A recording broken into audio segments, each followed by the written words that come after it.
నేనున్నా, కాంగ్రెస్ నుంచి ఉన్నారు.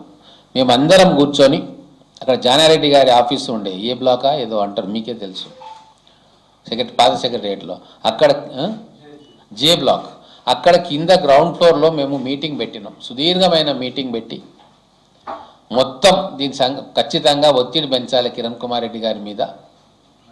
మళ్ళీ రేపు తెలంగాణ కూడా మరి ఏమన్నా ప్రాబ్లం అవుతుంది, తెలంగాణ వచ్చినా కూడా అంతకంటే ముందే మనం అన్ని క్లియర్ చేసుకోవాలి అని చెప్పి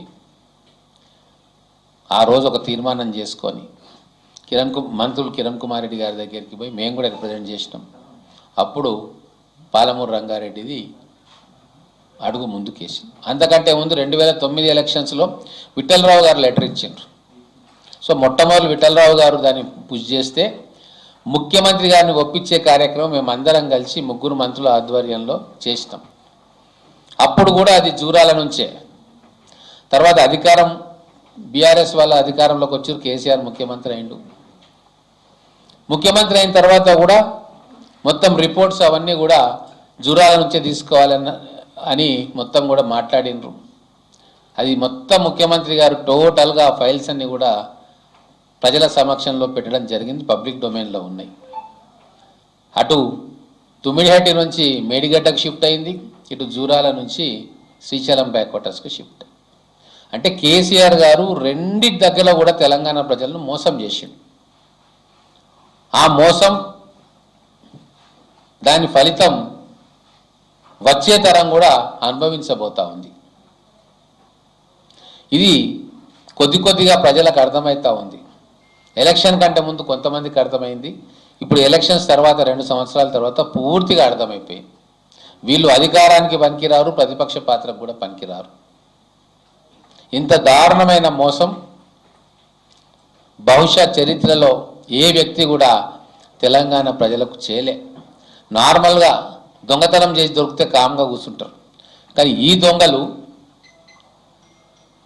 దొంగతనం చేసి ఎక్కువ అరుస్తారు, దొంగ అని అరుస్తారు. చాలా విషయాలు ఇటువంటివి ఉన్నాయి, కానీ కొన్ని చెప్పడం బాగుండదు, సభ్యత మర్చి అన్నీ కూడా బయటికి పెడితే కూడా బాగుండదు. కాబట్టే ఓపికతోటి సంయమనంతో ఉంటా ఉన్నాం. ఒక్కటి చెప్పి నేను ముగిస్తా. ఇరిగేషన్ ప్రాజెక్టులకు సంబంధించి, నీళ్ళకు సంబంధించి ఒక ఇంపార్టెంట్ చర్చ జరుగుతుంటే కేసీఆర్ గారు రాకపోవడం,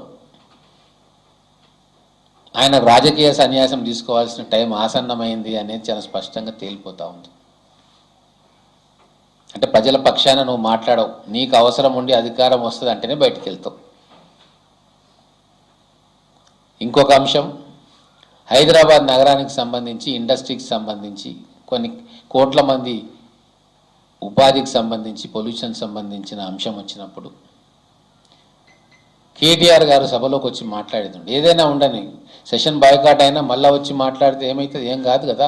గతంలో వేరే పార్టీలు సెషన్ బాయ్కాట్ అని చెప్పినా మన 2 రోజులు చూసి మళ్ళీ వచ్చేస్తాం.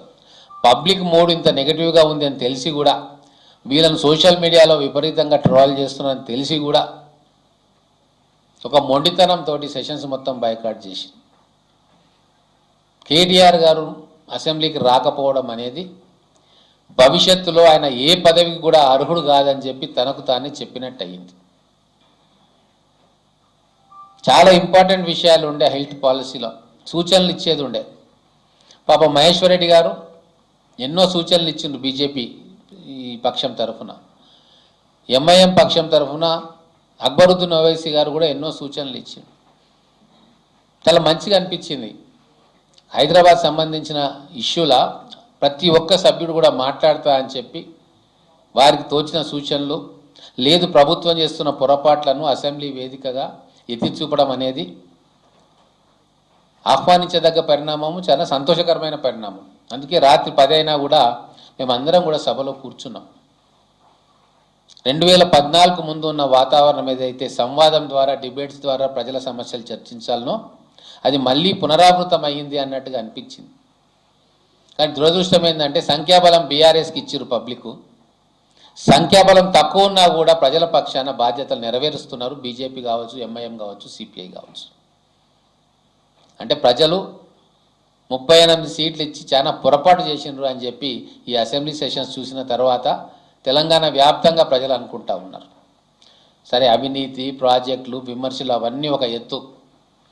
శాసనసభ్యులు అంటే అసెంబ్లీలో మాట్లాడాలి, క్రికెట్ ప్లేయర్ అంటే స్టేడియంలో ఆడాలి, బాక్సర్ అంటే బాక్సింగ్ రింగ్లో కొట్లాడాలి, స్విమ్మర్ అంటే స్విమ్మింగ్ పూల్లో కాంపిటీషన్లో పాల్గొనాలి. మరి శాసనసభ్యులుగా ఉండి మీరు అసెంబ్లీకి ఇంత ఇంపార్టెంట్ విషయం వస్తే ఒక చిన్న విషయం ఏదో ఎవరో అన్నారని చెప్పి మొత్తం సెషన్స్ బాయ్కాట్ చేస్తూ ఉంటే అసలు మీరు శాసనసభ్యులుగా కొనసాగే అర్హత కూడా కోల్పోయినని చెప్పి తెలంగాణ ప్రజలు భావిస్తూ ఉన్నారు. Thank you.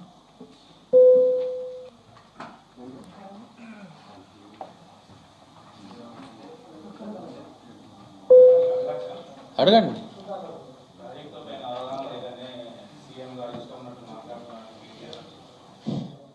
ఏమన్నా అవగాహన లేకపోవచ్చు అనుకుందాం, మరి బాగా అవగాహన ఇంత పొడుగు ఉంది కదా, మరి ఎందుకు రాలే అసెంబ్లీకి వచ్చి చెప్పాలి కదా. ఎమ్మెల్యే గెలిచింది దేనికోసం? అసెంబ్లీకి సెషన్స్ నడుస్తున్నప్పుడు అసెంబ్లీకి రావాలి. స్కూల్ నడుస్తుంటే పిల్లగాడు స్కూల్ వదిలేసి పోయి ప్లే గ్రౌండ్లో కూర్చుంటాడా, ఆటలు ఆడుకుంటాడా, లేకపోతే సినిమాకి పోతాడా? అటువంటి మంచి స్టూడెంట్ అంటారా? మరి వీళ్ళని మంచి శాసనసభ్యులు అనాలన్నా మేము? అంటే నిస్సిగ్గు, మేము ఏం చేసినా చెల్తుంది అనే భావన నుంచి ఇంకా బయటికి రాలేదు, లేదా మూర్ఖత్వం. వాళ్ళకి తెలిసింది గంతే. ఏబిసిడీలు రాని వాళ్ళకి తీసుకొచ్చి 10th క్లాస్ పుస్తకం ఇస్తే ఎట్లుంటుందో గట్లా ఉంది ఇప్పుడు బీఆర్ఎస్ ఎమ్మెల్యేల పరిస్థితి. ఒకటి చాలా స్పష్టంగా జూరాల నుంచి పైపుల కోసము కమిషన్ల కోసము పాలమూరు రంగారెడ్డి ఎత్తిపోతల పథకాన్ని డేంజర్లో పెట్టినని స్పష్టంగా అర్థమైన తర్వాత జిల్లా మంత్రులు అక్కడ పోయి జూరాల దగ్గరికి పోతారు. ఏముంది ఆ జూరాలలో కొత్తగా నువ్వు చూసేది? మాకు అర్థం కాదు. నువ్వు అంతర్రాష్ట్ర ప్రాజెక్టు